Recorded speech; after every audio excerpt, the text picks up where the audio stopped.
Good intro. Good intro. I'm still going. Whoa! Welcome to the show. You're still. I see that you're still going. Welcome to the show, everybody. Welcome, Matt, Johnny, Sergio. What's up, guys? Great to see you guys tonight. We'd like to welcome all you guys in the chats, all our subscribers, all you my viewers. Thank you. We're gonna have a good show for you guys tonight. And as you know, as the title says, it is the DoD, Department of Defense, has statements on the DJI systems. And we're going to be talking about a little bit of the Hubsan Xeno Mini Pro, and finally that they're going to be releasing it now. They're shipping them. So hopefully all of you who have ordered the Xeno Mini Pro will start to receive them at your front door. So we'll talk about that. And finally, guys, it's been what, 2 years, Matt? What, a year, 2 years that the finally, now the VCopter from 00 Robotics is releasing their VCopter now. Almost 2 years. Yep, almost two. So they finally decided to release it. Who knows? They could have had probably a few issues. They could have ran across a few problems, and they need to get into more the technical side of the drone to get it fixed. So who knows? Maybe they fixed a few things and now they're releasing it. Now they're probably going to give us a good product. Who knows? But they need to fix your brother.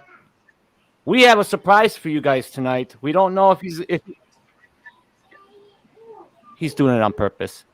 Anyways, you can see him moving, guys. You can see him moving. He can't keep that mouth shut that long. Yes, he can. He does it all the time, dude. I know my brother. Yes, that's my thing, man. That's my thing. Like I said, everybody, we have a surprise tonight. I'm not going to say who it is. We don't know if he's going to stop in or not, but he said he's going to try. So we'll let you know later if he does or if he doesn't. So, guys, did you guys do any flying today? How was your day today, guys? Good. Bam. Bam. Yeah, nice. Oh, Maddie, we getting there. Huh? I have got this acro mode down, bro. I have got this acro mode down. I am now what Sammy Burns calls an FPV pilot. There you go. There you go. I mean, don't get me wrong. This little thing is a turd, but it's still, you got to learn somewhere, and that's where I'm at. I'm getting there. You will. Keep practicing. Yep. You'll get there. We're Johnny, I know still. You know, it's Johnny's been flying that FEMI FPV or that FEMI mini quad. No. Yes. I was on vacation this week. We drove back in today, so I didn't do any flying today. But yeah, I did a lot of flying the last 6 days up in Lake Martin, Alabama, and I got some great videos and stuff I'm gonna be putting up. And I just put one up a little while ago. But yeah, had a great week with the family, and it was really good. Beautiful place. That's good. That's good to hear, man. It's good you had a good time, man. Johnny, you got some great footage. I could see all that great footage you did. Yeah. That he did. I burned a lot of batteries. I tell you, I did and all the flying was over water, taking off a boat and landing on a boat and taking off rocks and little beaches. So yeah, it was definitely a different type of flying, but it was good. And of course, I watched 51 drones as he lost that. His drone Air 2S over water, so I was kind of interested to see, but I didn't have any problem at all. But hey, it's definitely different taking off over water every time you take off. You know, it's tricky flying over water. Always it really is. It's gotta be. You gotta trust it.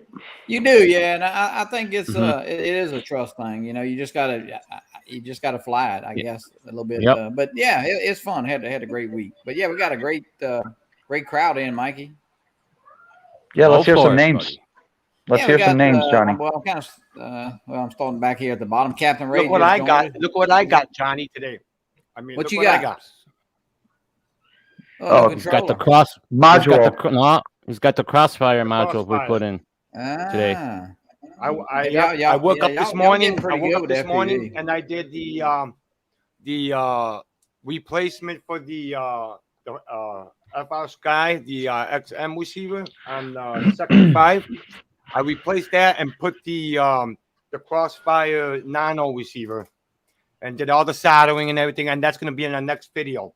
So I did a video on that, how to solder it and everything. That's good. Yep. We're going to be posting it. So good job, though, Sergio. I saw this. They are. You did a good job, dude. I was surprised. You're learning, bro.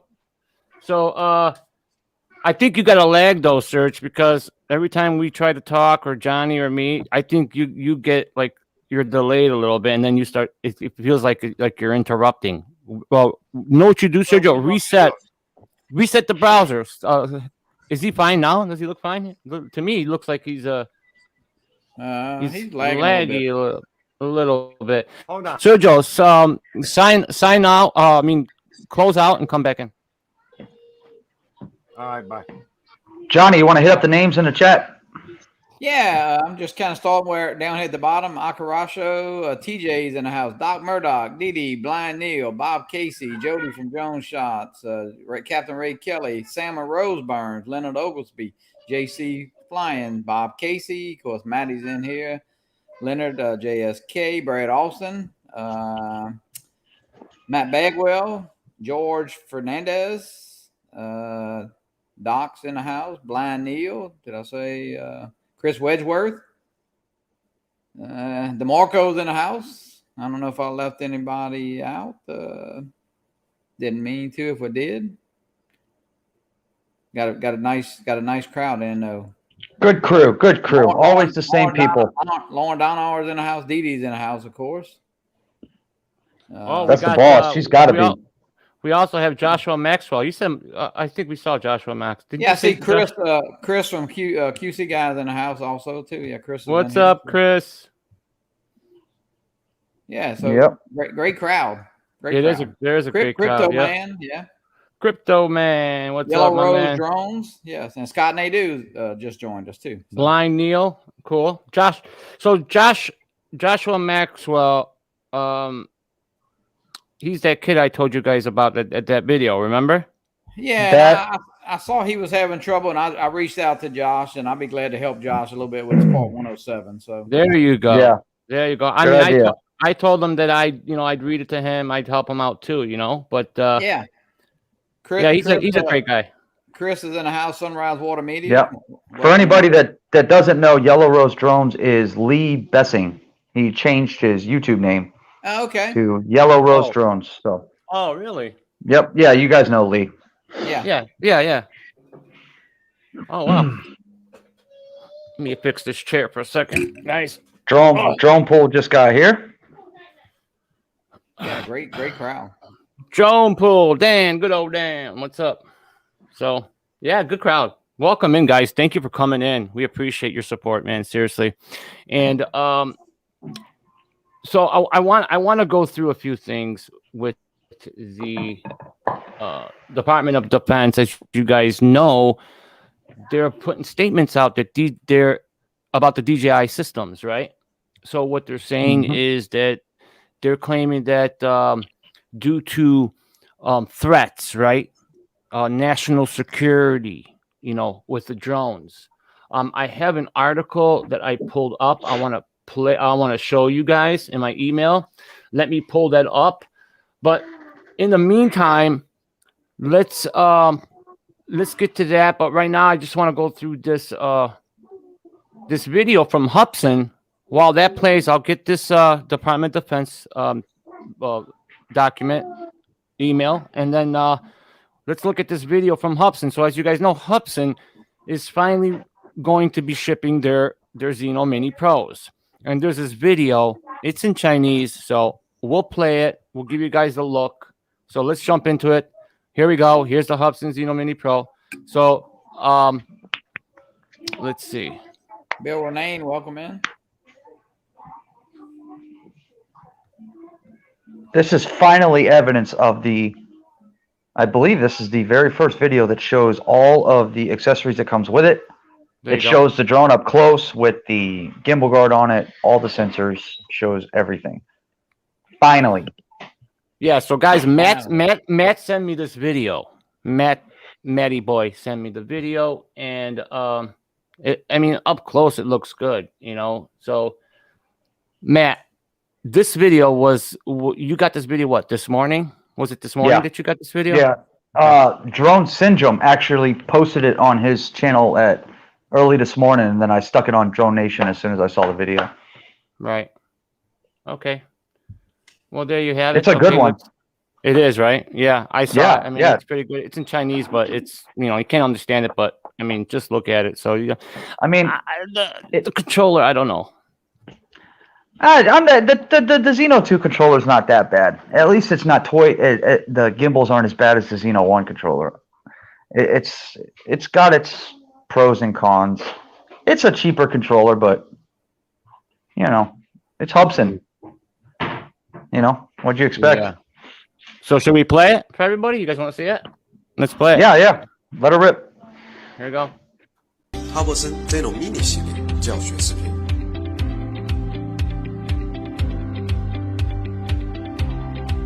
本节视频将会详细的告诉大家连接步骤、激活操作、对频操作。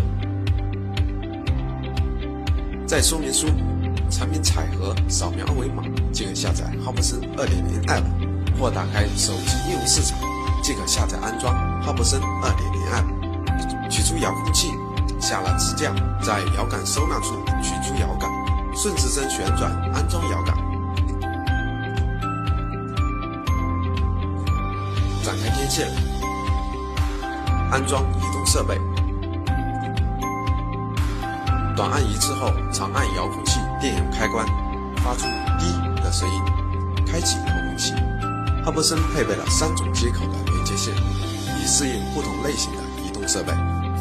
连接线一端标识 TX， 表示连接遥控器接口；连接线另一端标识 Phone， 则表示连接移动设备接口。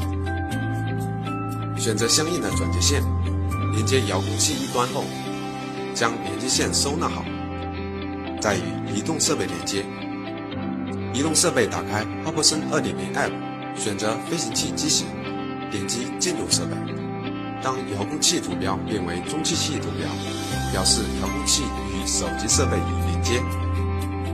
取出飞行器，打开飞行器前机臂，再打开后机臂，需展开机臂至最大角度。打开云台保护罩，将电池末端推进电池仓，听到卡扣咔的一声，表示安装到位。飞行前需检查电池顶部、左右边缘，确认电池装配到位。短按一次后，长按电源开关，开启飞行器。把飞行器与遥控器靠近，等待3秒。画面显示实时图传，表示飞行器已经连接成功。激活步骤：全新未拆封、未使用的飞行器，第一次使用会自动提示激活界面。新用户可注册一个账号，输入您的邮箱账号和联系方式，即可激活你的飞行器。激活完成后，选择相应机型，进入 App 界面。如果已购买或者打算购买哈勃森无忧换的用户，在激活48小时内，飞行前需在 App 设备管理关联好您的账号与绑定好您的设备与遥控器。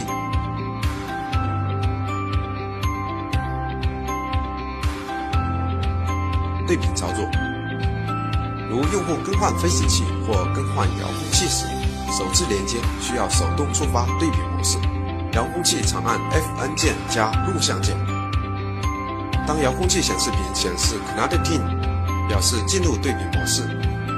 用卡针长按机身对频键，图传指示灯黄色快速闪烁，表示飞行器进入对频模式。将遥控器靠近飞行器，对频成功后，画面显示实时图传，即连接成功。飞行器底部采用高效的散热板设计，可快速导热，使其飞行中发挥最佳性能，所以机身底部发热为正常现象。您若长时间飞行后，或固件升级过程中需长时间待机，为避免皮肤直接接触到底部散热板，请在开机前及时安装隔热罩。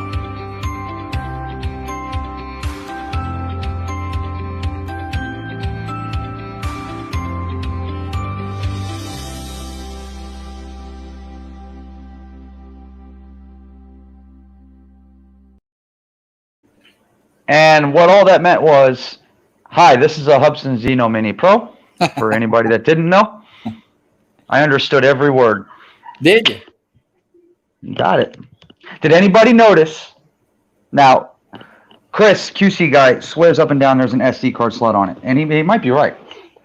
But did you notice at the end where you plug the OTG cable from the drone into your phone? That is to download your videos. So maybe there's not one. I don't know. Hard to tell. It really is. But you never know. Anybody else? It looked pretty interesting. I mean, I ordered it so long ago, kind of forgot about it. I'm ready to fly it though. It does look impressive. Mikey, I think you're muted.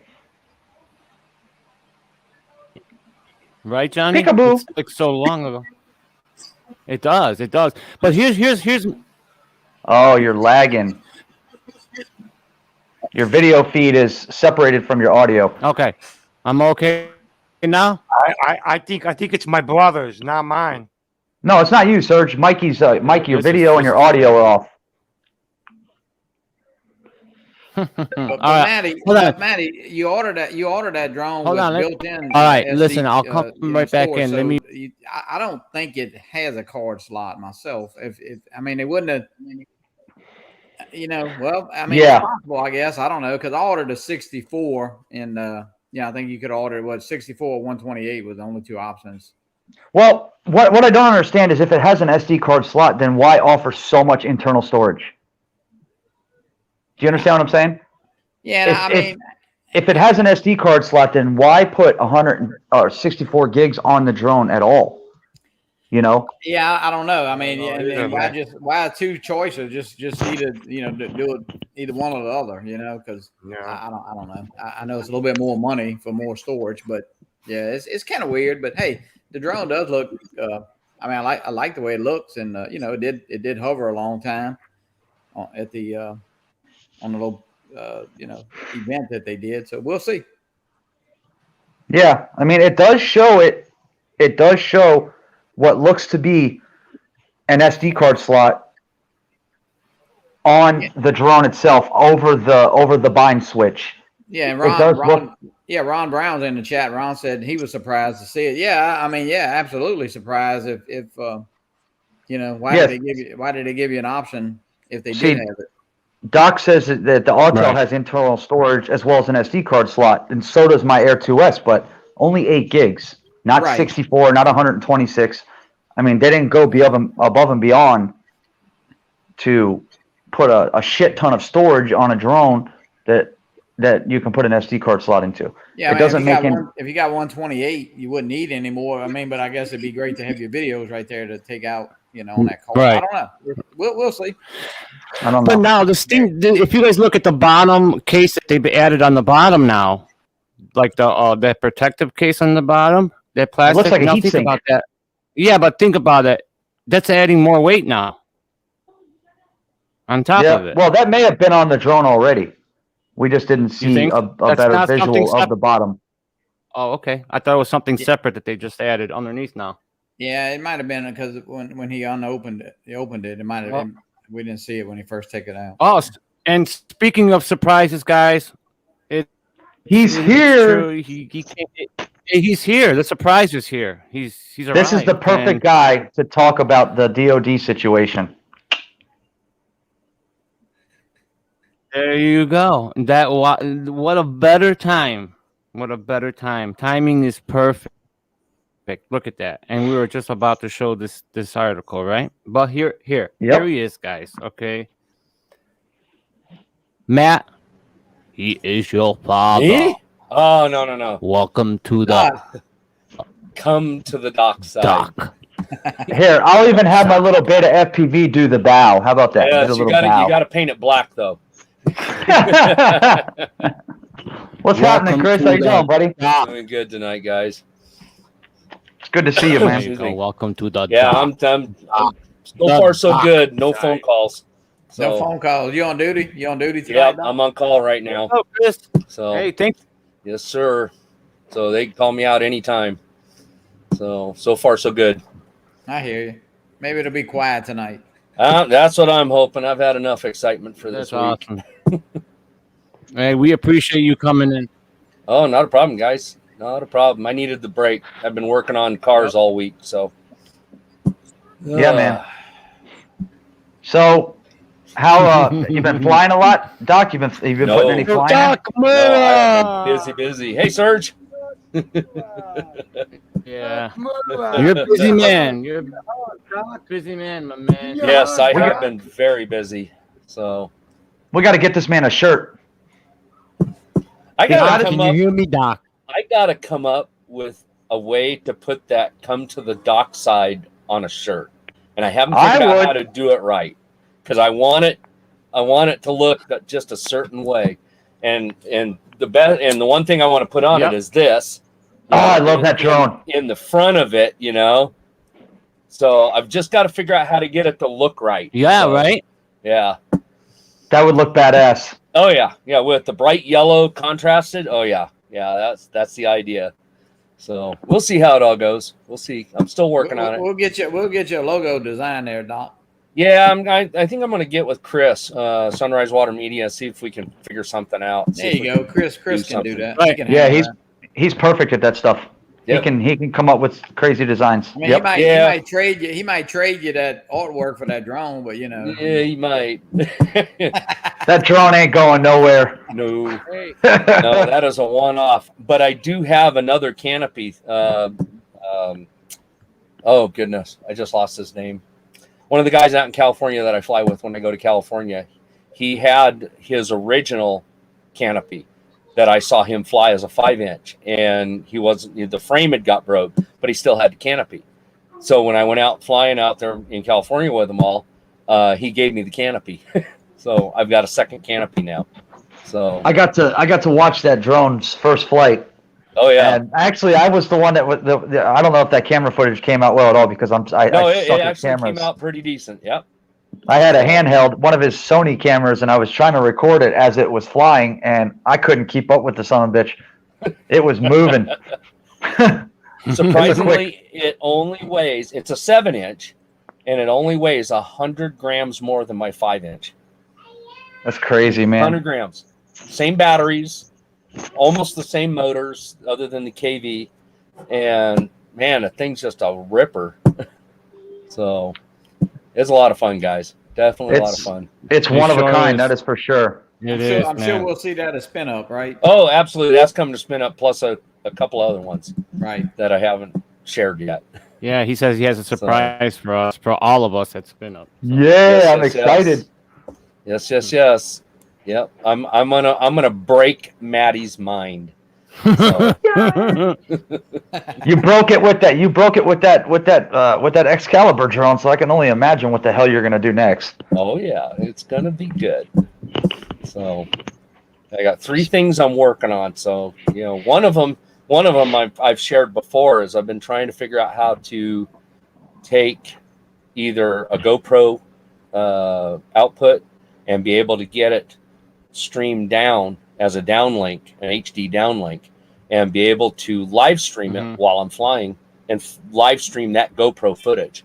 So I'm just working on getting the right hardware together to be able to do it and put it on a small enough drone. The catch to it is all the good stuff is large and heavy, so you can't fly it on a small drone. So I'm trying to find some decent smaller stuff, and the smallest one I found so far, the transmitter box for the HD transmitter is 2.5 by 3.5 and about an inch tall. So that lets out a 5-inch, but a 7-inch or bigger might be able to handle it. So because it's not very heavy, and the one I found that's that size works off 5 volts, which is a big plus. So that way I can run it off the flight battery through a 5-volt regulator board. So that way it'll power everything. All I got to make sure is not to disconnect the battery by accident. You know how that can happen. Yep. Yeah. We've had a few of those. So, although my best one was with a little mini HD camera. It looked like a GoPro session, but it's like 1 inch square. It's little cheapy ones, you know, that you pick up for like $20. I hit the ground one time with one of those and cartwheeled the quad, but it ejected that little camera. And when I found it, it was like 20 feet away from the quad. When I went back and looked at the footage, all you see is the image just going forever until it came to rest. So those are some of the best ones, though. Those are the fun crashes. Oh, Sam wants me to bring an X class. Yeah, to man. him. We ain't bringing an X class. That's just way too expensive. Them freaking things, those 13-inch props, they ain't cheap. So yeah, no, you know, and the ESCs, holy smokes! Right. Just one of those ESCs is like $100 to $150 just for one ESC because they're running on 12S. Unbelievable. That's you don't want me flying that. You don't want me flying that. Trust me. I ain't you even don't gonna fly it. No. You know, 8S is about as high as I personally want to play with, because most of your standard ESCs will do 6S, but you can get ESCs that'll do 8S as well that are only a little bit more expensive.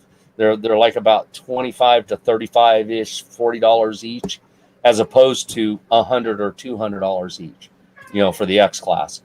So as long as I don't go above 8S, we're good. So then we can fly. Right. But I'm aiming for 6S for the stuff I want to bring. So it should be interesting. Oh yeah, should be interesting. I'm gonna break Maddie's mind. Yeah, everyone's mind. We've been practicing. I've been practicing for like almost a whole week. Yep. I've been putting 4-packs, 3-packs. You know, I'm getting there. Yep. Doc. I'm getting there. The biggest thing with flying FPV, and everybody will tell you the same thing. If you set your mind to it for like 2-3 weeks and fly 10 packs a day, no matter what, and it doesn't matter if you crash 10 packs a day, doesn't matter, but you go out every day, 10 packs a day. By the end of 3 weeks, you will be flying, and you will have full control of it. And that's just what happens. It just, the muscle memory, it clicks. And once it clicks, it's like, and that's true. Now I got it. Now I understand. So I tell you what, I mean, it's only a whoop, a brushed whoop, which, by the way, I have a Tiny Hawk 2 on the way right now. After a few crashes, after finally saying screw it, because here's what I did. I tried to learn flying acro without the freaking goggles on. That doesn't work. It's difficult.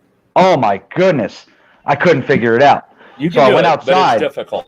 I went outside and I put the goggles on. I crashed twice. After that, now I've got it. Yeah. It just it takes a little getting used to, but I mean, as long as you practice on it, and I haven't done any simulators either. But no, that's good. Now the guys that have an issue with the goggle part, do the simulators. If you don't, go straight to the goggles and just go do it. So, I mean, I come from an RC background since the 70s, guys. I mean, I've been flying this stuff forever. And bear in mind, in the early 80s, I was flying a nitro-powered RC helicopter that had a 69-inch rotor span on it. And I was flying it out, 500-600 feet away from me. Really? But the thing's huge, and it weighed, what was it, 9.5 pounds, 12 pounds, something like that. So the 67-inch rotor span. Yeah, it's huge. The rotor blades were about that wide, and you can imagine each blade, individually, and it's all collective pitch, no flight controllers.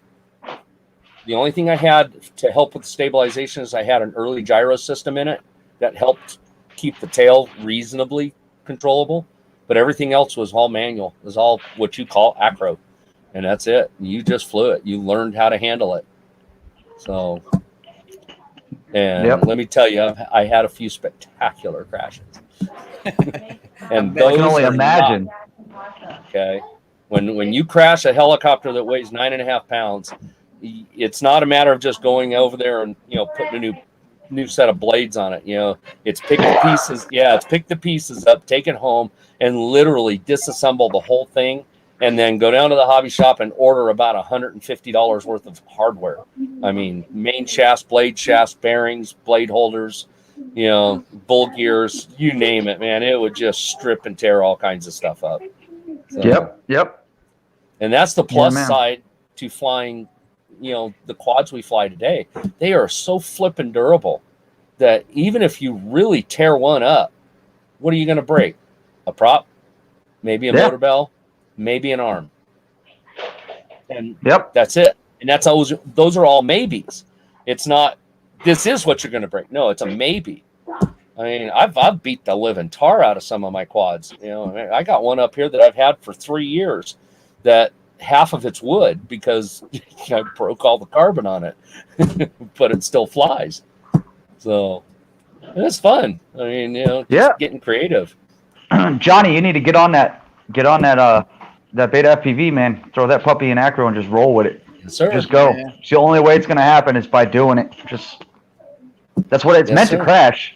Yes. I mean, the damn thing, you can beat the shit out of it. So it's crashed, and then it's done battle with them ceiling fans back there and the brick wall over here. So. Well, I'll tell you what, the hardest place to learn how to fly those are in the house. Right. It is the hardest place. It's a lot easier. I even have a hard time flying my tiny whoop in the house. It's just not enough room for me. Right. So I want to go too fast. So, but put it outside or put it in angle mode, or horizon mode. Now, if I put my tiny whoop in horizon mode, I can fly it around the house just fine. I try to put it in acro mode. Forget it. I'm running into everything. I fly the whole house in horizon mode. Yeah, I can't do it in acro because then I start smacking walls. Yep. It's a lot easier. Yep. Yes, sir. I mean, I beat the thing to death, in acro mode in the house. But yeah, put it outside, Johnny. I mean, do it early in the morning. I know you're up early in the morning. Yeah, I've flown it outside. It's a lot easier outside. Yeah, take 30 minutes. First thing in the morning. And when nobody's around, the winds are calm.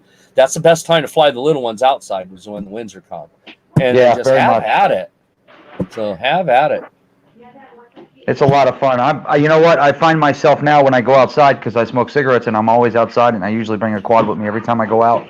Now when I walk outside, I've got the goggles on my head with the controller in my pocket, and I'm walking out with the quad. There you go. Every time. See, I can't do that here where I'm at. I ain't got enough room to do it at the house.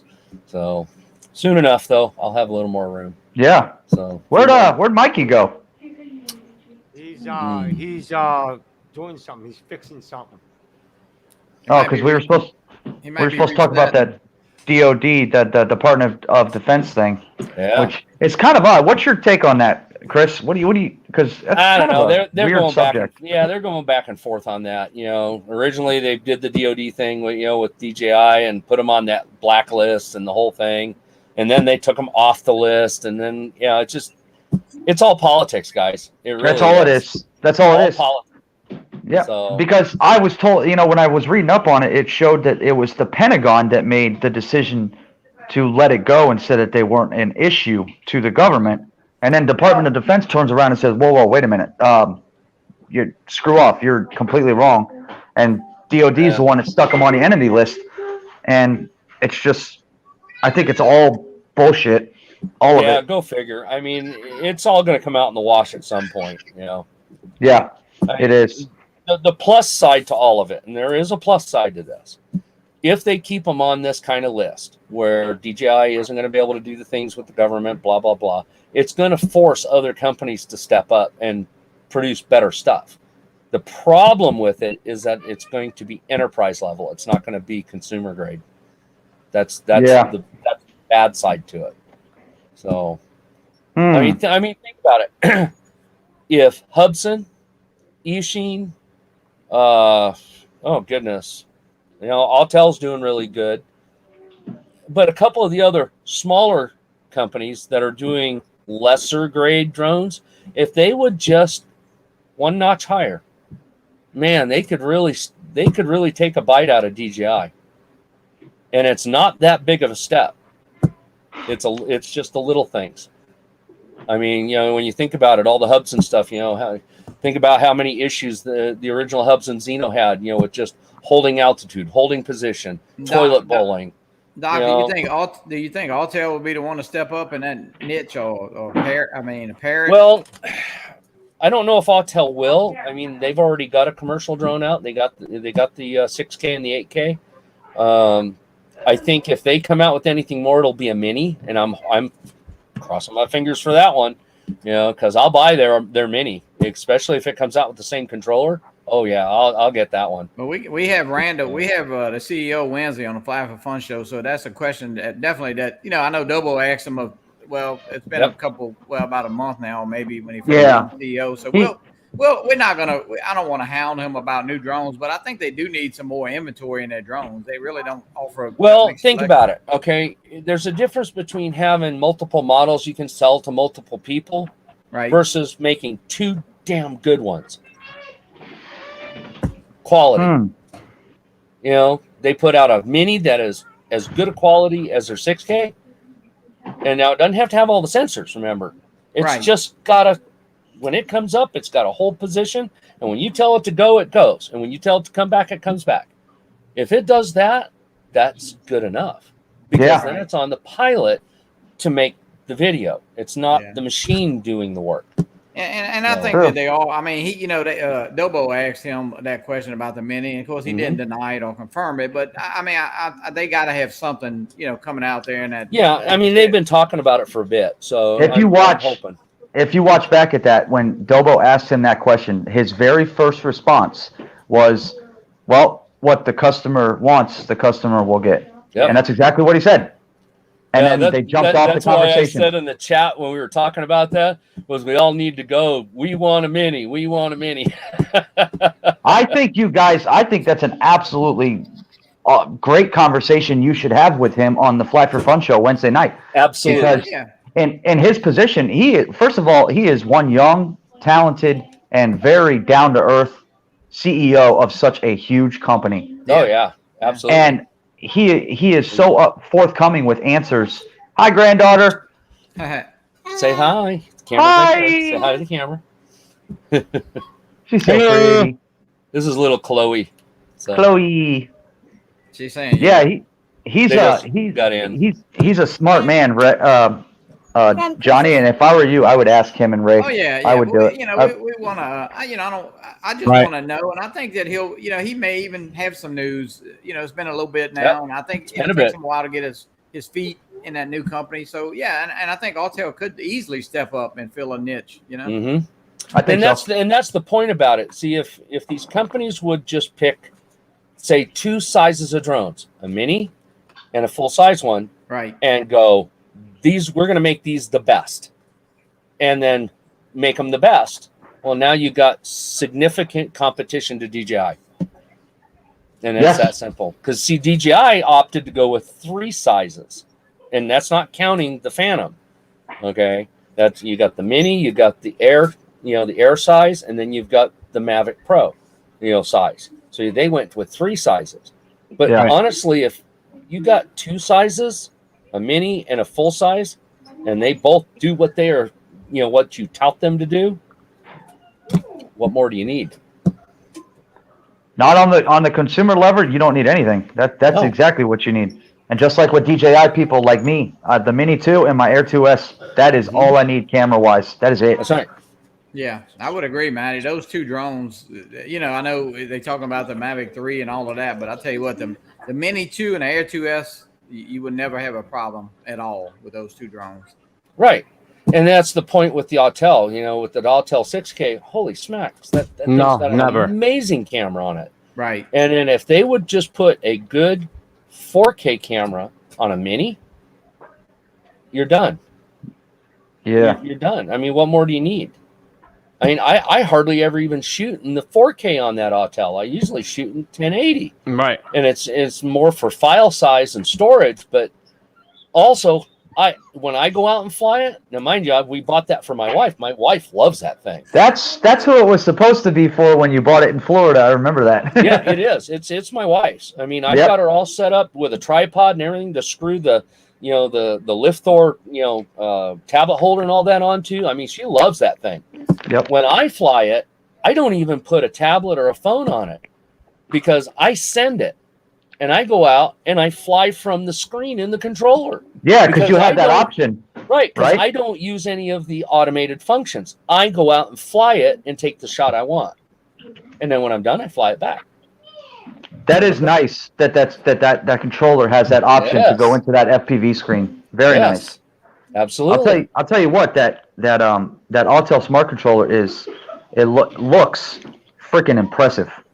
Well, I'll tell you what, for the guys that really do want to use this stuff professionally, they need that. Honestly, that is who it's really intended for. Would it be nice to have? For the person that's making the money back is what it is. That's right. That's right. Yep. See, would I like to have it? Sure. But it's only a like, not a need. Exactly. Very true. Big difference. Very true. It's just hard for me to get over that because DJI's, of course, they've got so many lines of drones, and you've got, 5 or 6 drones that can run off of that one smart controller. Right. Autel's sitting at one drone, but it's so expensive. $1,200 for a controller. It's like, wow. No, that's the way the DJI one was. So yeah, that's true. But now the DJI one is, in my opinion, a piece of crap. See, I don't even fly any DJI stuff. I don't. Now I'm going to get you at Spinup. Oh no, because I had a Mi 4K. I can't get batteries for it anymore. That's my biggest problem with my Meet drone. That 4K drone was amazing. It flew great for the money. So, I had the Autel X Star Premium and ran into that same freaking problem. Yep. I had 7 batteries, and none of them, they would fly at 100%. They would get down to about 60% within about 10 minutes, and it would go from 60 to 40 to critical land 0. Yep. And they wouldn't help you with it because they didn't sell them anymore. They shut them. They stopped selling them. Yep. So I packed mine up and I sold it off. I said, screw it, goodbye. My problem is the batteries are good, but because the cell voltage in it, it's got a little circuit board in that stupid battery, and there's no way to bypass the programming that's in it, that if it senses that the cell voltage, when it powers up and puts a load to the cells, if the cell voltage is more than a certain amount difference, it goes from 99% and goes to 0% and goes to critical land instantly right after takeoff. Crazy. And it's like the battery's fully charged. It should work fine. And they've just got the thing set so tight, there's no fixing it. So that's a shame. So those 4 batteries I have, I'm actually going to be stripping them and using for FPV batteries for a bigger drone. Well, I was going to tell you, I was going to have a friend of mine, because I have you know what, I keep forgetting, I have a buddy of mine, one of my wife's best friends, her husband builds FPV drones for fun, but he builds airplanes and helicopters for real, like the big gas powered ones. So I build real airplanes too. Yeah. He's local to me. He lives right down the street, and I keep forgetting about him when it comes to the FPV gear and stuff. But I was going to have him tear the batteries apart and get the good cells out of each battery, and then build me just a couple, you off of that. That's good. Oh man, are you LiPo batteries? Bro, my wife will kill me. I'll have this whole house on fire. No, you do it outside. Oh yeah, good point. I could try. It's not hard to do. I mean, the hardest part's figuring out how to get into the casings. It took me forever the first time I tried taking one of those apart to figure out how it came apart. Now that I know how it comes apart, it's a little easier, but it's still a pain. But once you got it apart, you can desolder everything to where you can solder new leads to it. You can solder new balance leads to it. The whole thing. I mean, and that's what you got to do. I mean, I do that all the time with some of my stuff. But I ended up with a second Mi 4K drone, so I tore it apart. I don't blame you. I would have too if I had 2 of them. ESC out of it. So I'm going to reuse these. I have props that fit these special connectors. So it's like they're 10-inch props. I'm going to build a 10-inch drone that's an FPV drone flying on iNav. And it will do the same kind of flight characteristics and performance and functions that the Mi 4K did, other than the 3-axis gimbal. But it'll be an FPV drone, and it'll still have return to home. It'll still have altitude hold, position hold, all of that. So, and it'll fly for 20 minutes. Doc, have you seen the VCopter? Oh yeah, yeah. So what do you think? I mean, what do you think about that? I mean, well, I'll tell you what. The only person that I watched that had anything decent to say about it at first was Ken Dono, and then I watched him just poo-poo that thing something fierce after the owners did what they did. Right. That's and it's true. Like, you know what? They bring it out now. I guarantee you, it ain't going to last. They will. It's not going to sell. Few. It's not going to sell. You know what? Especially if they keep that price point. Yeah. Right, and that camera, they're saying it's the same camera as the original Mavic Pro. So they got to upgrade if they want to get some sales, because people won't. Especially that price. They're going to go straight. What happened? How much is it? I didn't hear. DJI. I think it was like almost $1,000, wasn't it, or something like that? Yeah, 1,000, 1,200, something like that. Here's the problem: is they waited so freaking long to release it that now all the tech in that drone is freaking old. Yep, it's all old. So who's going to buy it? I wouldn't even spend $600 on that drone. $500. Now, when you can buy a DJI Mini, you know, with a better camera than that. Right. For the same price, or for less money. They just thinking the look of it, and I don't know what it is, you know. I mean, don't get me wrong; it's got a really cool look to it. It's definitely a different design, you know. Well, it's just a bicopter. Okay? Yeah. Now the trick to a bicopter, trick to the bicopter is in the software for the flight controller, because it's not. How shall we say it? It's going to be difficult to get the thing to fly right. And it's going to take a lot of software programming to get it to fly right. So, I mean, if you go back and watch David Vindenstall, he built a bicopter. And, I mean, all carbon fiber, the whole thing. It was an FPV rig. And the biggest problem he ran into wasn't the forward flight, rolling it, or power looping it or anything. It was making it go backwards. It did not like it. And if you tried to go backwards, it would just flop over onto the ground. So, and it was just a matter of software, a matter of programming. So, well, what I think you're going to have issues here with is, I know that, what is it? It's servos that run those arms, right? Those motors. Yes. Yep. I think you're going to have servo issues. I think you're going to have, you're going to have all kinds of issues on, you know, First time someone crashes it, man, it's going to break that thing into. It's going to be the proverbial DJI FPV rig. Pretty much. Pretty much have the same issues. You only can break two arms, though. You know, hey. Good point. Yeah, you I only don't think it's going to look much. I don't know. Be half as much, but no, I think that I'm like, look what they did 2 years ago at CES. They introduced that.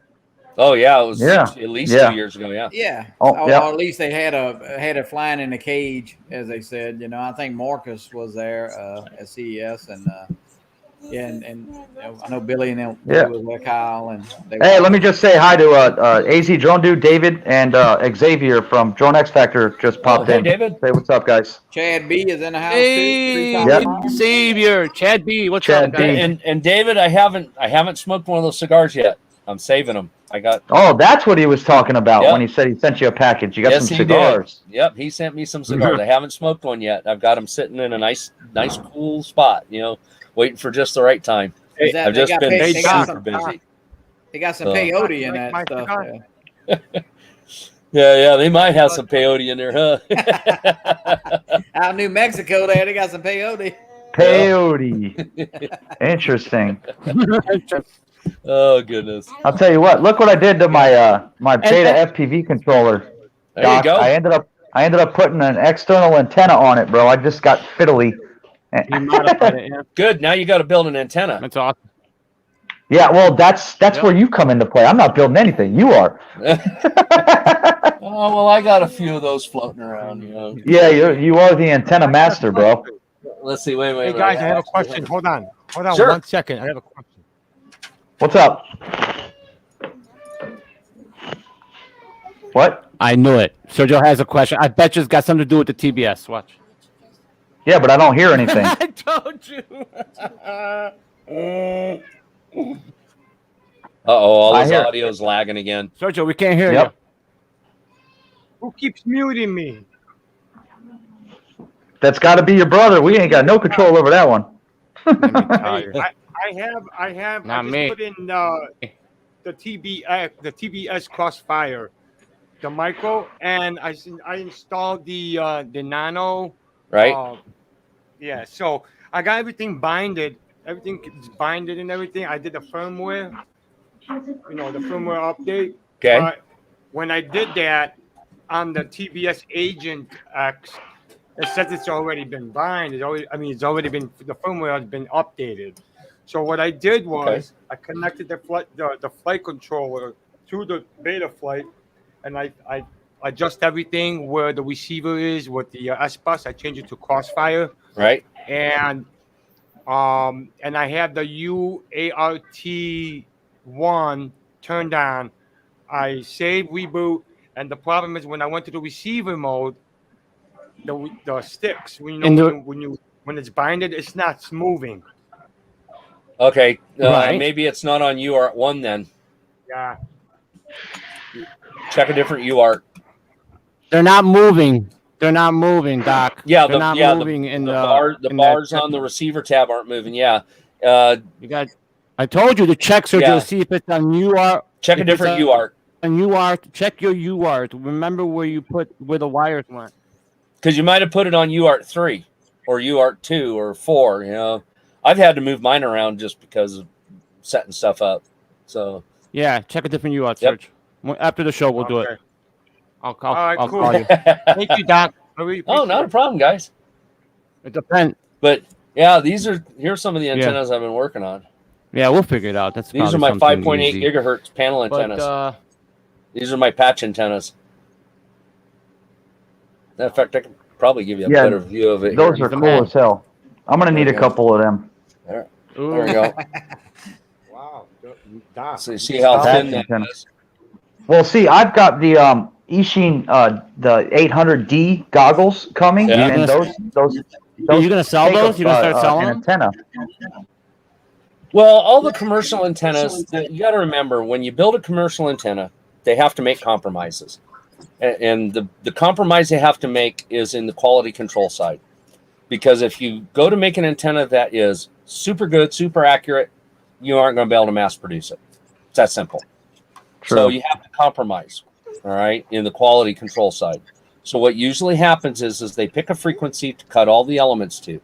Once they've got the elements cut, then they just slam it all together. The problem is that in the basic operation of putting something together, you're not going to be able to put it together as accurately as the engineer designed it. Okay? So you're going to end up lower frequency than what it was designed to operate at. So when you get an antenna that's designed for 5800 and you get the Friday night version and the thing tunes up at 5600, you try to go to race 8, which is 59 and change.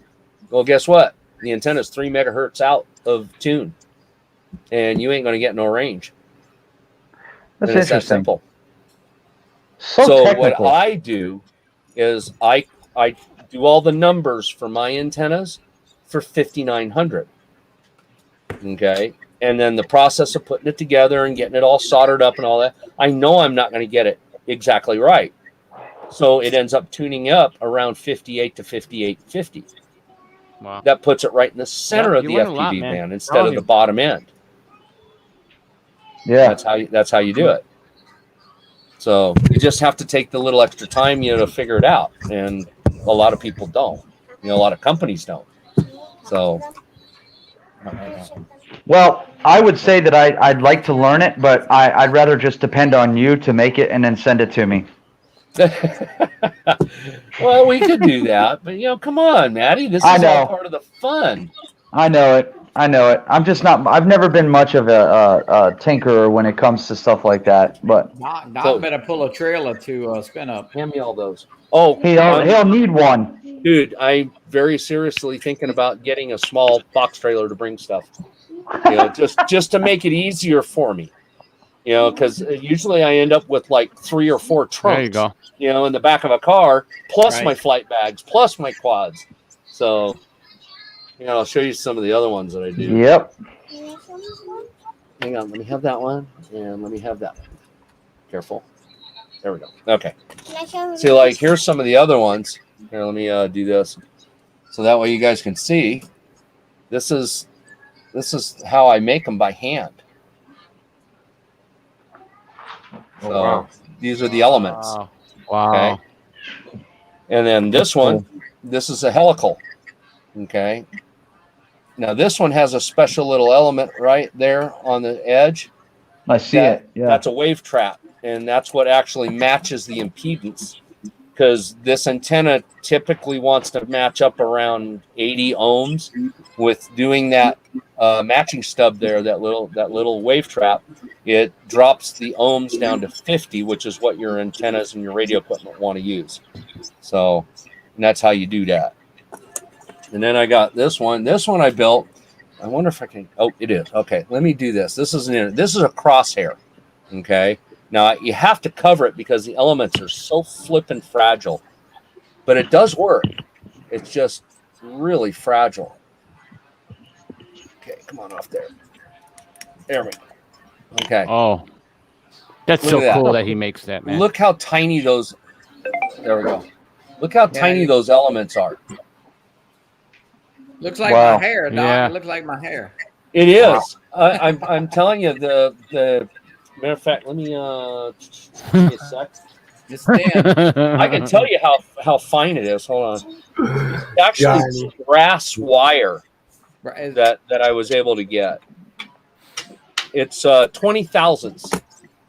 Okay, that's 20 thousandths brass Damn. wire, Yeah, I and can see it that there, was yeah. a pain in the butt to solder on there. Yeah. So, I'm sure it was. but yeah, so that's why I only made one. It Doc, was let me just give you a flipping- website. Race Day Quads. Let me just give you Exactly. Exactly. Why do I want to buy their stuff? Wow. That's yeah. true. When I can make my own. So cool, Yeah. man. I mean, these helicals, let me tell you what, the nice part about these helicals is that they're very broad banded. And what that means is that it tunes in the He's largest. saying sell it. He's saying Say sell it there? Oh, no. Oh, that's a lot of work to do that, guys. Because then you get into the issues of mass production again. Right. You know, trying to get the things tuned up. I can make a better antenna by hand because I can take the time and make sure that it's right. So, and that's pretty much what it comes down to. True. I would rather teach each one of you how to do this to where you each can make your own quality antenna and not have to go and buy, settle for a middle of the road antenna. okay, Now, Doc, could you- teach us right now. We'll get ready. Teach it right now. There's a lot of numbers involved in some of these. Okay, that's actually Doc. why I decided to build these, the patch antennas, because it's 4 pieces including the connector, and it's not that difficult. You got to have a pair of calipers.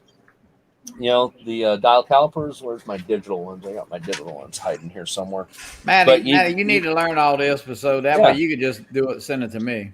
But you need one of these. The nice part about doing these patches is you need one of these, a pair of scissors, and one of those, I and a soldering iron. Yeah, a soldering iron, solder, and a good set of eyes. And I got extra ones for that. A 16th inch washer that goes between the two elements because that's what it takes. Because if you look real close, let me do this real quick. If you look real close in there, see that black part in between the two elements? Yeah. Yep. That's a black washer. And that's what separates the elements, and it has to be that distance. It turned out to be exactly that distance when I did the numbers. So I can just go down, or it won't work. It detunes. Really? Yeah. Huh. That's how it matches. The distance between the reflector and the driven element helps determine the tune. So there's a lot of little bits and pieces that go into play with it. But it turned out that washer thickness was exactly the thickness. So I can just go straight to the hardware store and buy a whole bunch of them. And it makes it easy. I don't have to fuss. So, but yeah, these are cool. And you can make them right hand or left hand or linear, which is really neat. Because when you look at it, it's got little cutouts, on the top and bottom corners, but they're opposite corners. And depending on which corner you cut determines right or left polarization. If you don't put any cuts in it, it's linear. That's way beyond my expertise. Well, remember how these things work. Okay, if you've got an antenna that is a dipole driven reflector, right? That's linear. Okay, all of these are circular, but that determines whether you go right hand, where when you look at the antenna, it screws to the right clockwise. Okay, so like when you take one of these and you turn it and look right on top of it, and you look down on it, you should screw in. That's right hand. If it screws left, that's left hand. That's how they determine polarization on these. That's interesting, man. That's very interesting. And that's it. That's your three. I mean, there's other polarization, like there's horizontal polarization, there's cross polarization, where you have two driven antennas and you set them up in a cross and it gives you a cross polarization. Those aren't used as much. Like horizontal polarization is used mostly in single sideband, okay, which we don't use for this stuff. But cross polarization is used in satellite, for space communication, as well as circular. So that's how they do it. You learn something new every day. Well, at least from you, I do. Shit. Hey, the fun part's when you go to start doing what they call EME. It's Earth, Moon, Earth. You're bouncing a radio signal off the moon's surface. And it's really cool once you do it once. You transmit, and then you wait. And you wait, and you wait, and then all of a sudden you hear your voice coming back. Doc, what is the actual antenna? Is that something that you buy, that part, and then? No, it's copper wire. Okay.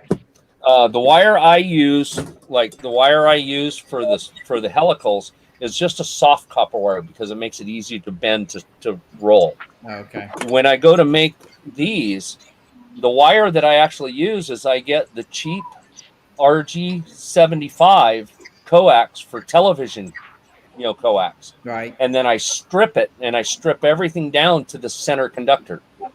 For whatever reason, the center conductor on that RG75 coax is harder. It's more rigid than anything else I've found, and it holds its shape better.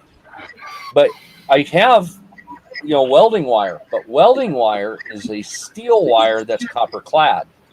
And the problem I've run into it is to get the solder to stick to it, you got to buff it. Well, the moment you buff it, the micron thickness level of copper that's on that steel wire starts to come off. And then you break connections, and then it don't work, and then you got to fuss with it, and it's just not worth it. Where this wire in the center conductor of the coax is solid copper.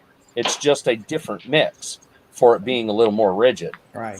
Okay. So I prefer doing that. And the stuff's cheap. I mean, cheap. Right. It's like 30 cents a foot, or something like that.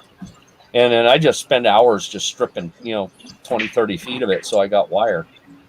But, the reflectors for like these, this is just sheet brass stock, at the hardware store. I think these are 25 thousandths, I think. Hey, Bill Renee wants to know how do you meter them with some kind of SWR meter or something like that? Oh, he wants to know. Boy, I wish I could. I mean, just trying to get an SWR meter that will work at these high frequencies is not easy, and not cheap. It's very expensive stuff. Basically, I work off of a set of numbers that Alex Greaves, IB Crazy, has pretty much perfected over the last 10 years of doing this, and his numbers work. And the only difference I've done with with these is I've added a wave trap at the bottom to help with the match. And what it did is it broadened out the frequency response and then keeps all the RF that comes out, because your radio signal comes through the center conductor, goes up the stalk, hits the center, spreads out to all four elements, and then goes to ground. but the ground is all the way down here, all the way back. Well, what this wave trap does is it stops the RF signal, and it stops it right here, and then sends it back into this. That's what Sam Barnes is asking. How do you tune it? It's set of numbers. I just have a set of numbers that I calculate out for whatever frequency. I mean, That's crazy. If the guys want the numbers, I have it written down in my books. Let's see, is this the book? That is nuts. Yeah, Lee, you're dead. That's right. That's amazing. Where's Lee? What did Lee say? Yep. Let's see here. Who's that, Maddie? Matt, am I That's Lee. still lagging? Look. Get more lag again. Your To give you an audio idea, is. to do this one here, okay, because I have to calculate 4 spots on the barrel to be able to get the spiral correct. All the numbers are right there, and I follow that for 5.8 gigahertz. And I've got the formula to calculate it for 5.8, 2.4, 1.2. You know, I can make it any size. So Bill Ronayne says like a ground plane. What is a ground plane? okay, this patch antenna has a ground plane. It has a driven element and a ground plane. The driven element is the one that's soldered to the center conductor of the coax. That is the actual driven element. The ground plane is this part here on the back that is soldered to the shield of the coax. That is the ground plane. Okay. This here, same way. The driven element is the circular part in the antenna. That's where the actual RF signal is being emitted from or received from. And then this brass piece is the reflector. It's the ground plane. And Sam, yes, I do. I'm an amateur extra class. So Sam was asking if I had a ham license, and yes, I do. I have an amateur extra class. I have the highest amateur license you can get, short of going to a commercial license. So I could have probably figured that. yeah, I've been doing it a while. So, when I got Doc has it all. Got my He first does. license. I built me an antenna that was over 4,000 feet long for field day. What the hell? Yeah. Oh my goodness. Yeah, Who's got that great. much time to go? I don't even walk 4,000 feet in a day. We did it in like 3 hours. We suspended a wire that was 1,000 feet on each side, and we suspended it off the ground about 4 feet and tied it all down. It took us about 3-4 hours to do with about 6 of us. And then we tuned it up and we calculated the antenna for the lowest frequency we were going to run on. And because all the other frequencies are even multiples that we could run on, then the antenna ended up being even multiples on each leg. And we were able to tune up and hear everybody on all the different bands. So with one antenna. So For anybody that's never seen this man's gear at Spinup, he'll be there. And when he was in Florida, the trunk of this man's car and his back seat were full. Were absolutely full. You know those big like Husky toolboxes you can buy at Home Depot? Yep. You know the real big ones with like the big. I had 3 of them. He had 3 of them, full of FPV gear. Yep. Like what? Anything that I needed to fix or repair or make, I had everything with me to do it. Unbelievable. So, yeah, it was a lot of fun. So, I'd rather have it and not need it than need it and not have it. True. For sure. I mean, that's just really what it is. Guys, you guys want to? So let's see. You want to do sticker giveaway? Say you want to say Give away something. some stickers. You guys want to give away some stickers? Real Hey, quick? there's another little guy. What's up, Giovanni? What's up, buddy? Well, let's do a sticker giveaway. Yeah, Say. One get stickered away. there it is. Bam. Nailed it, boy. Yeah. Let's do some sticker giveaways. All right, first person to remember the name of my yellow quad. Not you guys. Not us. Gotta be in the chat. Okay, so let's do some sticker giveaways, and then after this, Oh, Mikey's Perfect. lagging. perfect. Oh yeah, He's behind That's us. yeah. He's behind us, but that's okay. Yeah, we can make it work. I don't know. Whatever you guys want to do. What do you want to do for stickers? You want to do, Johnny? What do you think, Sergio? Mikey's going like this. I know it's when you get behind on like when StreamYard. Sometimes when you get on other shows, it's bad. I got one. I got one. Shoot. What is my son's middle name? Ooh, there's a tough one. We don't even know that, do we? You might want to put that in private chat. I will. Hold on, right now. He's named after me, isn't he? No, that's his first name. Nobody Mike, guessed I Doc's. dig his email, Mike. All right, cool. No. Nobody guessed the drone. I think I don't even know if I know the name of it. I don't remember. Okay, I got the middle name down. You guys get it? Yeah. I got the middle name. I thought you didn't call it, you just called it Excalibur. It's the Excalibur, yes. Yeah. It is. Okay. That's the name. Yeah. That's right. That way when you hold it, it looks like the sword, with the hilt and all that. I think we ought to raffle that off. Actually, No. I have enough stuff to make my another son's middle name. My son's middle name. Come on, guys, take a flying guess. It is a flying guess too, because I don't think anybody. I didn't even know until he put it in the chat. Oh, yeah, it does. It's a good Italian name. It's a good Italian name. Yeah, it is a good. It's very, very Italian. Yes. No, JSK Enterprises. No, this one's the beast. QC guy said QC guy.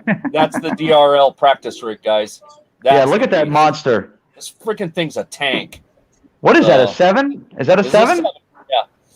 Yeah. I'm getting there. But this thing weighs. Oh my God! It was like. Trying to remember now. It was. That it was would like, take my ceiling fan down there. Oh yeah.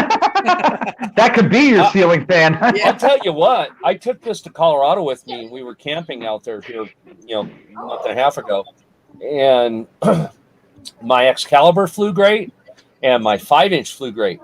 This thing hated it. It did not like the altitude we were at because we were over 10,000 feet, where we were camping, and it did not like that altitude at all. So it's definitely not for that high altitude flying. So it wasn't just loose; it just didn't do it well. Yeah. My son's middle name, the hint, is like a grocery store.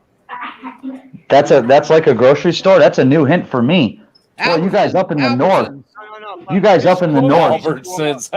Is not this grocery store is not around anymore. I'll tell you what. I can give a better hint. That's a little more obscure. Yeah. It's the name of a lead actor in a movie series.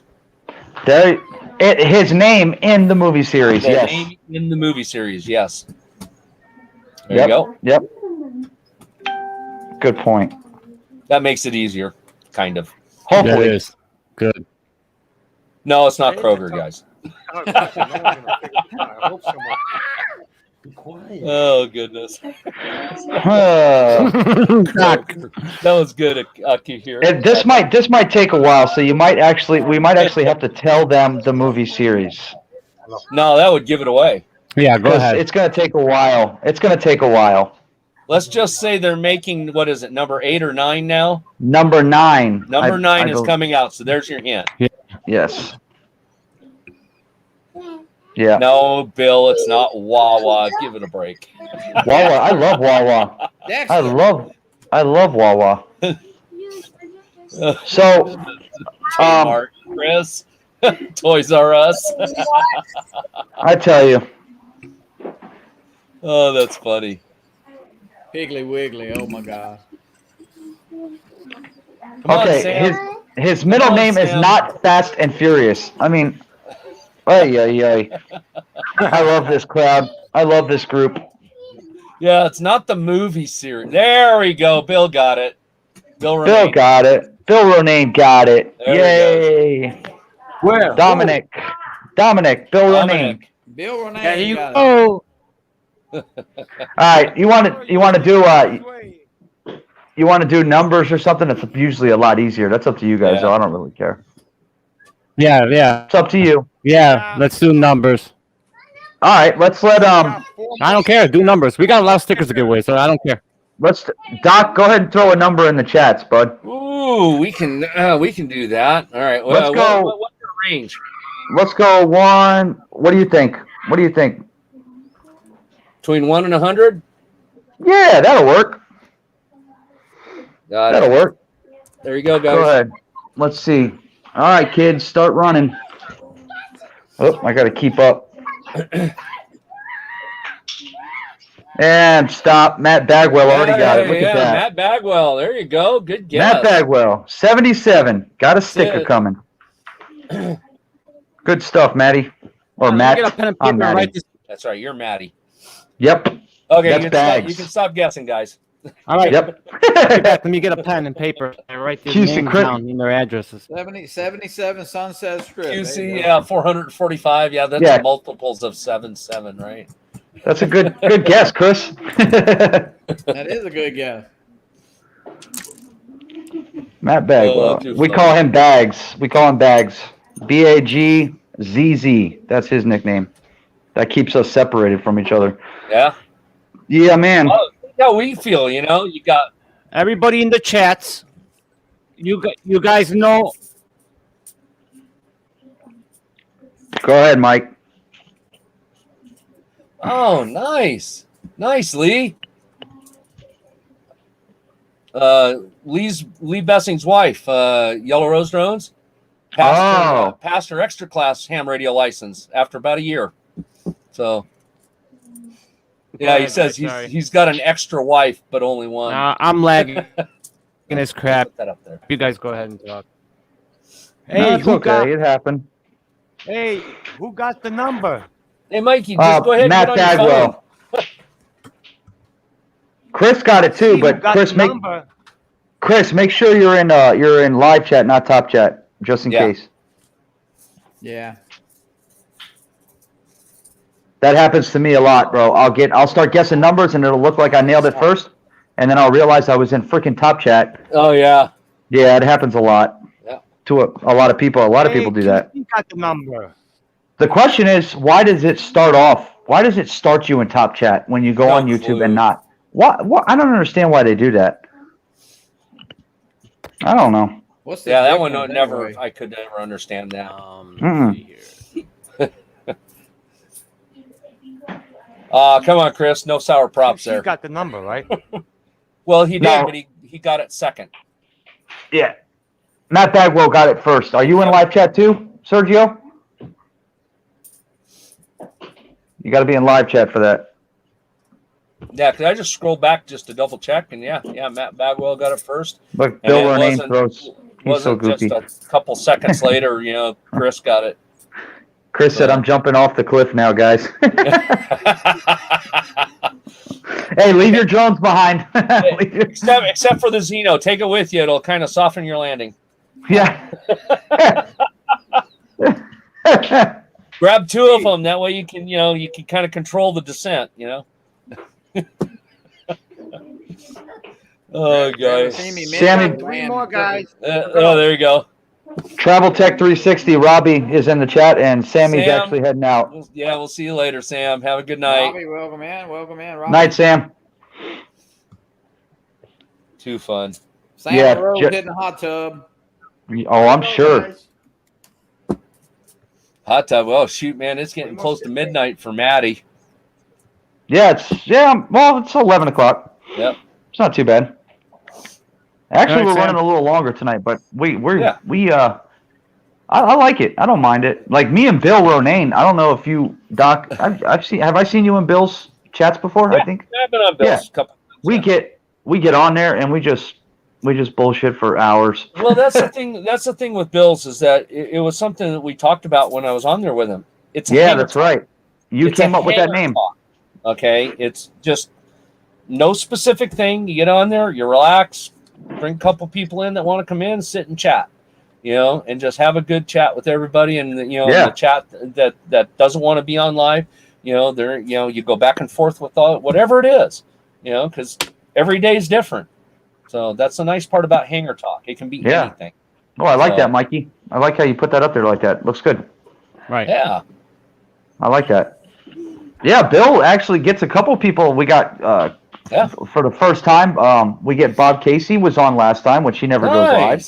We get Chris Wedgeworth. You never see Wedgeworth live. I keep trying to get him to come on when I'm there, and he won't. Yeah, he's tough to get on, but he comes on. Yeah. Well, and then it's always me and Mikey are always on there with him. Me, Mikey, and Johnny sometimes. It depends on Johnny's ambient level. Yeah. but you know what I was trying to do was get me, Sunrise Water Media, Chris Redgeworth, Chris Hope, you know, all the Chris's. Get all the Chris's on there. Just drive everybody nuts. Yeah. So, but yeah, it's all fun. It's all fun games. We got a nickname for each. Hey guys, so I came up with an idea real quick. Go ahead. Mike, go ahead. We are thinking about building another channel. Yeah, thinking about building another channel, FPV Squad. And we want everybody. It's like going to be everybody's channel. Like, let's say we get you, Doc, and then we get Sam Burns, and we get you guys all will have the ability to put your videos in there. You have access to the account and all that, because it's like a little FPV squad, a bunch of FPVers, and it's something like kind of like what Rotor Riot does, but we want to build like our own. You know what I mean? You can do something similar to that using Discord. What do you guys think? Yeah. You can do that. Something like that with Discord. Discord would work for something like that. Yeah. Discord has the capability of setting up a separate part in it that is just for posting, videos, and that's what that particular spot is for. So there's a couple others out there that are like that. So you got it. Travel Tech 360 says World Drone Community will be live streaming starting Monday night, August 9th. Is that Al Duran's show, Johnny? Is that what he's talking about? They came up with a name for it? Yes. Where is it at? I was thinking about it. I told Sammy about it. So, yeah, I think that's kind of the same idea. I think that's something separate. I think, Matty. Is it? I don't know. I'll have to ask him. Yeah. Oh, it's his own show. Okay. Yeah, we'll have. I don't think Al and Brad came up with a name quite yet. No. I'm waiting to tweak the feed, you know. Yeah. Well, here you have another show starting August 9th. World Drone Community will be live streaming. We'll add that. Robbie, what time? What time on Mondays? And is it every Monday night? Because I know Al does Monday nights with Brad. So Monday night we got 1, 2, 3, 4, 5, 6 already. So okay. Chris, you need to do a live stream with how-to and tutorial videos, which you need to freaking do. I plan to. It's just I'm trying to get past all this craziness that I'm dealing with right now with the summer. Yeah. So once I do, then I already have plan. I've already got it laid out on paper. I know what I'm going to do, how I'm going to do it, the whole thing. I need the time to do it, and I don't have that yet until this summertime's over. How much longer do you have to go before you retire from city work? I'm aiming for 2 months, but it depends on the house. You know, we're waiting for the house we're buying. We're waiting for the tenant to leave. Once tenant leaves, we can take possession of it. Once I take possession of it, then it's just a matter of a little bit of time, few weeks, before I can pull the plug. So you're buying a new house in the same location, same area? No, well, same general area. Like we're up here in Silver City, which is up in the mountains. Okay. Yeah. But where we're buying the house is down in Deming. That way we're closer to my daughter's work. She got hired on at the hospital down there as an RN. So the house is for that. And then we still have our 5 acres, which is 30 miles further south of Deming, which is on the airport. So, and that's where I'm going to put my big hangar. But I got to get the house set up first, which won't take me very long.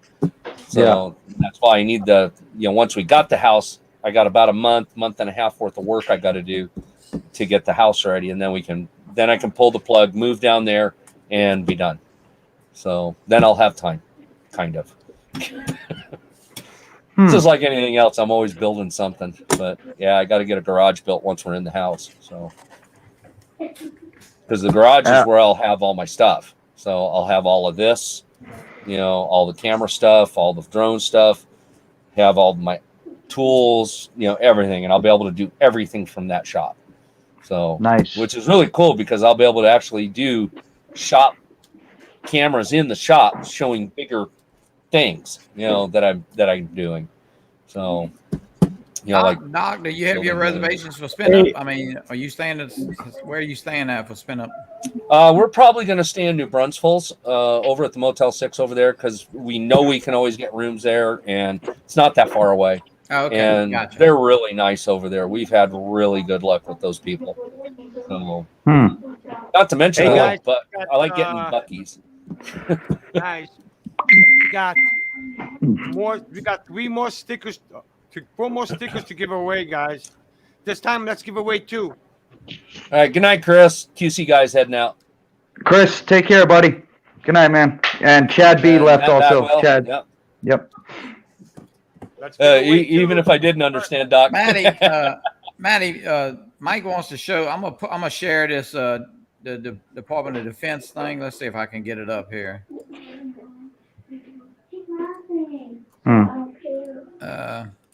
Can y'all see that? Nope. Okay. By the way, Johnny, Robbie's show is taking over Al's time slot. Yeah, I seen that. I'm gonna get with Robbie, and we'll get that changed. Doc, okay. Doc, and we talked a little bit about this. What do you think about this? The Department of Defense statement? Did we? Oh, okay. You're gonna bring up that article, right? Yeah. It's all politics. Can you see it, Maddie? Yeah, we can there see we it. Go. Now we can see it. Yeah, as far as I'm concerned, this is politics. They are just playing politics right now. So, why? Whose guess is better? On that one. But there's no reason for them to do this. They already, DJI already proved they're not doing certain things that they were being accused of. So, I don't know. We'll see what happens with it. I think if the good side is it could push some of the other companies in to take their spot. Bad side is that it's going to be on the enterprise side, not the commercial side. The consumer side. Yeah. So, and we'll just see how it all plays out. I mean, they've been dealing with this for a while now. With putting on the blacklist and all the other crazy stuff. Yeah, they were put on that entity list. I know. Yeah. So we'll see. We'll see how it all plays out. So, I mean, I'm sure it's politics. I mean, that's absolutely it's politics without a doubt. It is. It's all about it. Yeah. So, I mean, this really mainly only has to do with the government using DJI drones. It's got nothing to do with the consumer level, correct? Right. It's all about the government, which really has nothing to do with us, except if they put them to a point like the entity list where they can't get U.S. parts. Correct. That kind of screws the consumer on the bottom end. That's doesn't right. it? I mean, it seems it does. It can. So if they make it to where they cannot order certain components that are manufactured here in the U.S. to be able to manufacture their parts that are made in China, then that makes it a problem. So, but what other drone company other than Autel is close? There really isn't. I mean, I'm really, really, really hoping that Hubsan hits a winner with this little Mini Pro. I really hope they do. The DJI could use the competition. Well, I tell you, if Hubsan would just step up a little bit, and it's not a lot. That's the whole point. Is they just need to go just that little bit more, and they literally could take a big chunk. Because their products, even if their products were 50% more expensive, but still cheaper than DJI. There you go. The new Xeno Mini is pretty expensive compared to you can buy a Mini 2, So. Yeah, well, the Mini 2 Fly More combo is going to cost you $600. Right. And a Xeno 2 with two batteries you're around like what, $560? Well, with the 128, it was right at $600. Yeah. Yeah. So the price is comparable. Yeah, and if all the specs on that drone hit, or at least 80% of them, Yep. I think it's going to take over the Mini 2. Well, here's the thing. It's got to do just a few things right. When you push the button to take off, it's got to come up and it's got to hold that position and not move. Number one. Yep. Number two, the gimbal has to work correctly. Even if it's only 1080p, the gimbal has to work correctly. And as long as it does that, there you go. You got a winner. Mm-hmm. Because their app is not bad. I mean, they've really kind of refined their Xenos app. And I think one thing they have done, and they've always tweaked their drones, with firmware. So where FEMI's been sending a ton of updates, but they haven't really changed the drone that much, as far as the horizon. So yeah, they're just dealing with the smaller issues. So they haven't really tackled any of the big ones yet. Nope. Why? Who knows? Who knows? So. Well, I hope it's a winner. Hey, I could be wrong. The whole damn thing could go ape shit and run into walls, and I don't know. We've seen a few of those, haven't we? Yeah. It could only hit a curtain. No, I think it'll be really. I think that drone will be a nice drone. I really do. I mean, Hubson's refined their way of doing things over the last 3 versions of the Xeno. Right. So I think if they just go true to that stepping and apply it to the Mini will do fine. So Yep. I think so. And you got to understand that little crashing into the curtain thing, that was all pilot error. That was pilot error. That dude had no idea what he was doing. And then you'll have some people that are complaining because they noticed that the obstacle avoidance didn't work. Well, they were indoors. They probably had it off.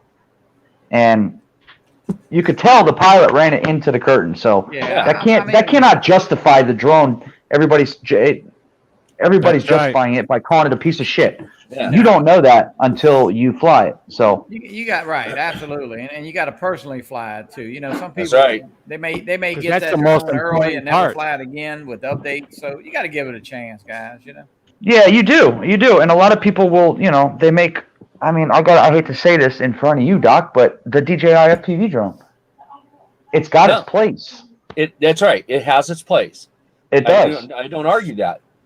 Like when I got a chance to fly Bill's Metro drones out in Florida, it took me almost 5 minutes just to figure out how to get the stupid thing to move, because it wasn't intuitive for me, because it didn't fly control wise the same way I'm used to flying. Yeah. So it took me a bit to figure it out, but once I figured it out, it's like, okay, now I can fly this. Now, was I comfortable with it? Absolutely not, because it was a whole new skill set. And of course. I bet Bill was glad you figured it out too. Yeah, well, he was sitting right there with me, and I know. And I brought it up into a hover, and I was trying to figure out how to, get it to move, and all the axes. Right. And that's what was taking so long. I was trying to figure out how to get it to do it. Once I figured out how to move it, it was like, okay, now I get it. And then I was able to get it out and go fly it. And he was even surprised at how fast it was able to fly. Because remember, he's only flown it through the goggles. He hasn't actually seen his own quad fly. So when I went zipping by at full speed, he was like, holy smokes, that thing's fast. So I mean, it is very interesting, and I mean, it was fun to watch fly. I can tell you that. Yep. I mean, the guys, the one guy that had the joystick control. Boy, I tell you what, if you get really good at using that, that's something.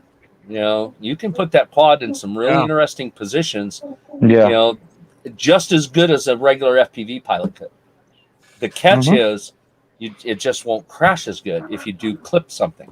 Yeah. And that's the catch. So, but as long as you're doing chasing and, more cinematic flying as opposed to more freestyle flying. Right. Oh yeah. That DJI FPV drone is pretty impressive. Doc, was you surprised at the size of that drone or no. I mean, no? No. Actually, I thought it should have been a 7-inch, quite honestly. I mean, for the size battery that thing's got. Yeah, that thing's a beast. I mean, if it was a 7-inch, it'd fly longer. So now, would it be as nimble? No, it'd be a little less nimble. but it would be more controllable. Right. That's how I feel about it.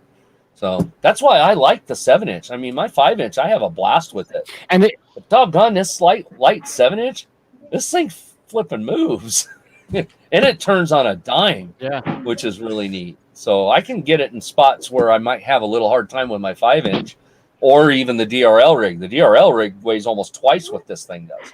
So you got to plan turns with that. yeah. So Yeah, honestly, I'm still interested. I really am, because it's got the best of both. It's got the best of both worlds for me. That drone, it really does. Yeah, because I'm a camera pilot at heart, man. Right. So, well, you'll like what I'll be bringing to Spinup then. I'm excited. Mike, go log in with your phone. Yeah, there you go. Yeah. Try logging in with your phone. A phone or a tablet. I'm running off of a 10-inch 4G tablet. I do every show. Yep. And we it gotta works. get you a better mic, though. Me? Yeah, you, Maddie. Well, I got headphones. Yeah, I know. We gotta get you a better mic. No, you got to. How about a mic? Period. I don't even have a mic. Well, this is the one I use. Watch this. Watch this. Maddie, speak into the mic. Yeah, speaking of the mic, man. That's good. Now I sound different. Yeah, that sounds even hollower. I'm gonna play a video for Mike. You're real choppy. That's a good one. Oh yeah, Mikey's really choppy tonight. Wow. Am I choppy? Your video's a little choppy, but your audio's okay. Yeah. For whatever reason, go ahead and play. Mikey's audio's just. Go ahead and play the video, hey guys, Mike. Let me play a video real quick on the VCopter. Okay. Since people don't know VCopter is in here, let's see who it is in case. So. Yeah, Chris Sunrise Water says Maddie's got that sweet distorted sound. Chris loves it. Chris loves it. Chris, you should make a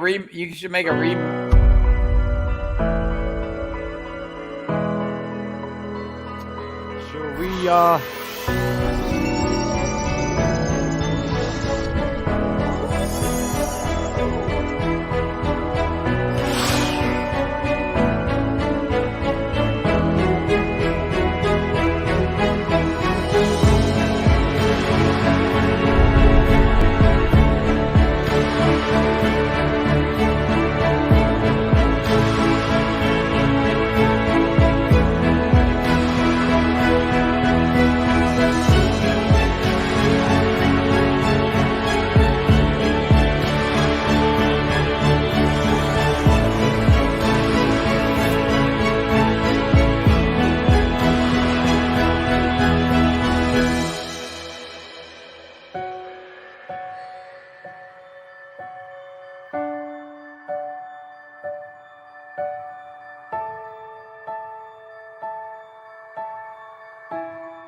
Hey, everything.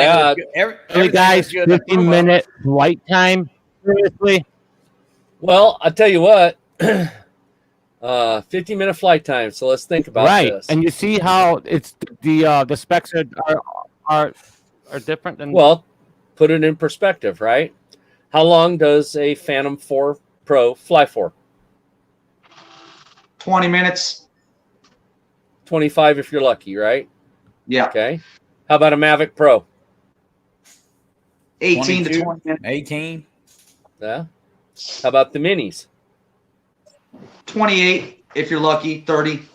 Okay, so let's say 25 for argument's sake. Double the numbers, cut the motors in half. That's effectively what they're doing with a bicopter. That's how they're getting that 50-minute number.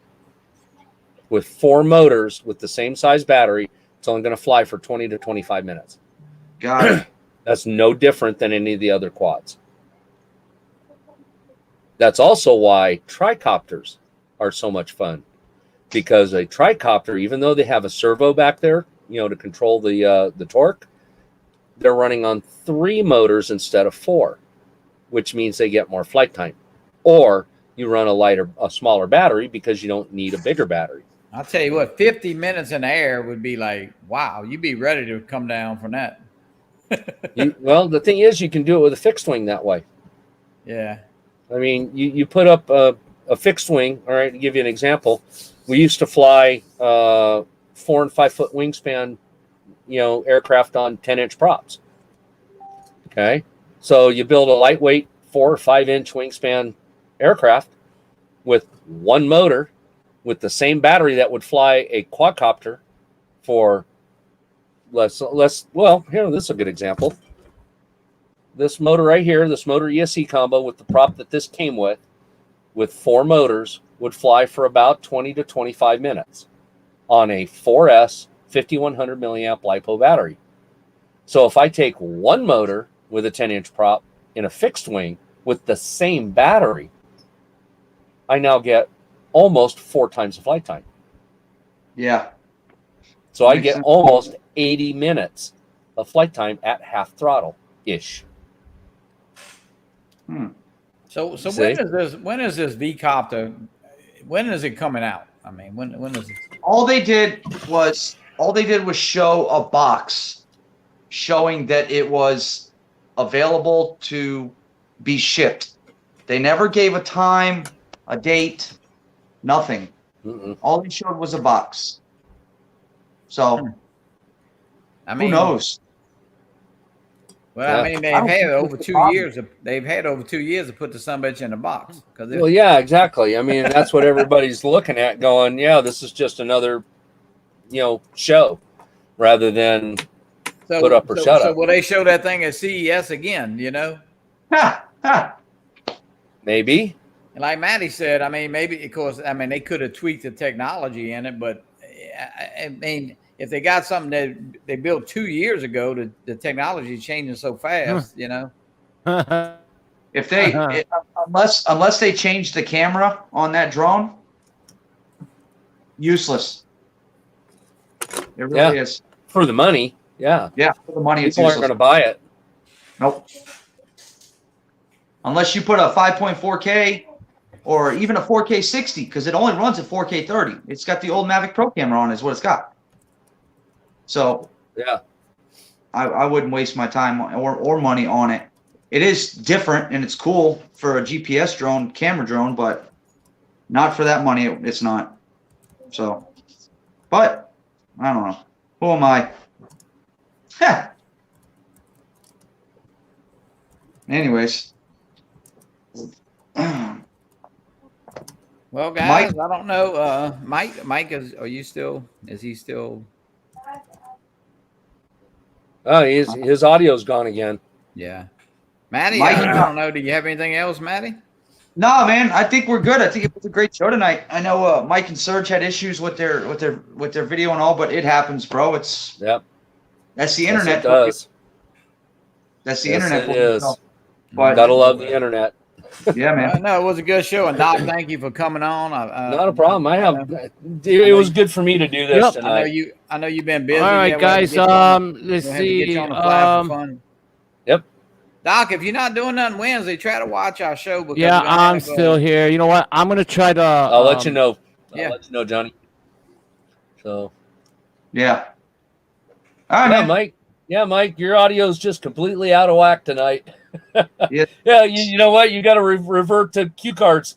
Yeah,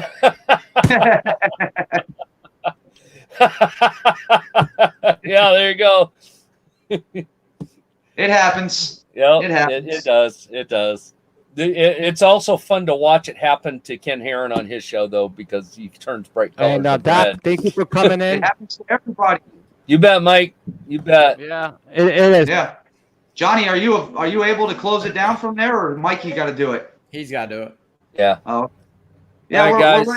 We're ready when you are, Mikey. Thank you. Sorry for the shit show. Nah, it's only an audio issue. Let her rip. Let her rip, Chip. No, Have a good weekend, I got everybody. it. I got it. Pull the plug, Mikey. Pull the plug. All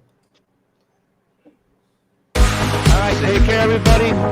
Much love. Thank you for stopping by. Don't forget to leave your name and addresses for the